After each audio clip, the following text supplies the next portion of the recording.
నమస్తే, welcome to our channel. నేను సిరి. AP CM Jaganmohan Reddy రాజకీయాలలో చాలా స్ట్రాంగ్ లీడర్.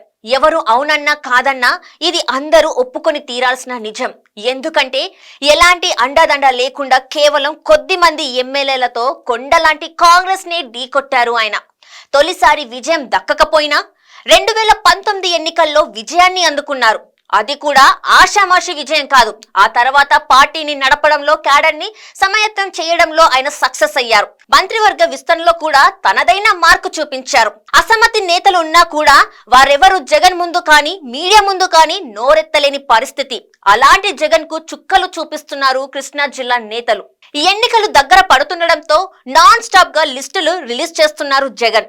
అందులో భాగంగా సిట్టింగ్లను మారుస్తున్నారు, కొత్త వారికి అవకాశాలు ఇస్తున్నారు. చాలా జిల్లాలలో కొంతమంది సిట్టింగులకు సీట్లు గల్లంతయ్యాయి. అయినా కూడా ఎక్కడ అసమ్మతి రాలేదు. కానీ కృష్ణా జిల్లాలో మాత్రం అసమ్మతి కాదు కదా, సీట్లు రాని నేతలు అసలు జగన్ ను లెక్క చేయని పరిస్థితి ఉంది.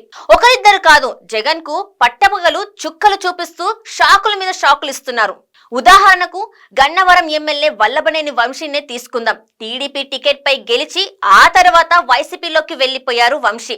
చంద్రబాబు కుటుంబంపై విరుచుకుపడిన వంశీకి గన్నవరం టికెట్ కన్ఫర్మ్ అని అనుకున్నారు అందరూ. కట్ చేస్తే ఇప్పుడు ఆయన సీటు చిరిగిపోయే పరిస్థితికి వచ్చింది. ప్రస్తుతం పరిస్థితి ఎంతవరకు వచ్చిందంటే గత కొన్నాళ్లుగా వంశీ ఎక్కడ కనిపించడం లేదు, వినిపించడం లేదు. అయితే వంశీ హైదరాబాద్ లో ఉన్నారని, వ్యక్తిగత పనుల కోసం చాలా రోజుల నుంచి అక్కడే ఉన్నట్టు చెప్తున్నారు ఆయన సన్నిహితులు. కానీ అసలు విషయం ఏంటంటే ఇప్పటికీ గన్నవరం టికెట్ వంశీకి కన్ఫర్మ్ కాలేదు. అలాగని వైసీపీ ఎక్కడ టికెట్ ఇవ్వనని చెప్పలేదు. అయితే పెనుమలూరు ఎమ్మెల్యే కొలుసు పార్థసారథికి గన్నవరం టికెట్ ఆఫర్ చేస్తే ఆయన అలిగి వైసీపీని తిట్టి టీడీపీలోకి వెళ్లిపోయారు. తద్వారా పార్టీ అధిష్టానం తనకు గన్నవరం టికెట్ ఇవ్వడం లేదన్న విషయం ఆయనకు అర్థమైంది. దీంతో అప్పటి నుంచి వంశీ గన్నవరం నియోజకవర్గానికి దూరంగా ఉంటున్నారు. జగన్ కు కంటి మీద కునుకు లేకుండా చేస్తున్న మరో నాయకుడు మైలవరం ఎమ్మెల్యే వసంతకృష్ణ ప్రసాద్. గత కొంతకాలం క్రితం మంత్రి జోగి రమేష్ కు వసంతకు మధ్య విభేదాలు తలెత్తాయి. మైలవరంలో తన మనుషులకే పదవులు జోగి రమేష్ ఇప్పించుకోవడంతో ఇద్దరి మధ్య గ్యాప్ పెరిగింది. అధినాయకత్వం పలుమార్లు ఇరువురిని పిలిచి పంచాయతీ చేసింది. అయినా చేతులు కలవడం లేదు.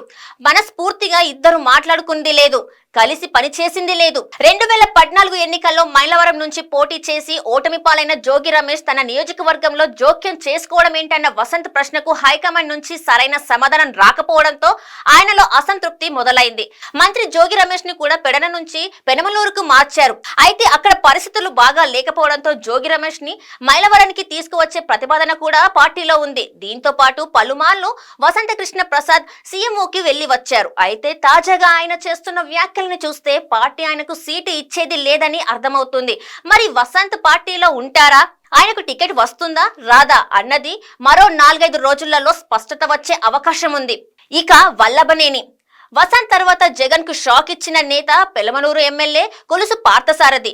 వైఎస్ హయాంలో మంత్రిగా పనిచేసిన ఆయన్ను పెనమలూరు నుంచి గన్నవరానికి మార్చాలనే ప్రతిపాదన తెచ్చింది వైసీపీ. దీంతో సీరియస్ అయిన ఆయనను జగన్ ని కాదని మరి టీడీపీలో చేరిపోయారు. ఇక మచిలీపట్నం ఎంపీ వల్లభనేని బాలశౌరి అయితే కనీసం ఆ మాత్రం విలువ కూడా ఇవ్వలేదు అధికార పార్టీకి. ఎవరికి చెప్ప పెట్టకుండా పార్టీ మారిపోయారు. ఇలా నలుగురు నాయకులు జగన్ కి షాకుల మీద షాకులు ఇస్తున్నారు కృష్ణా జిల్లాలో.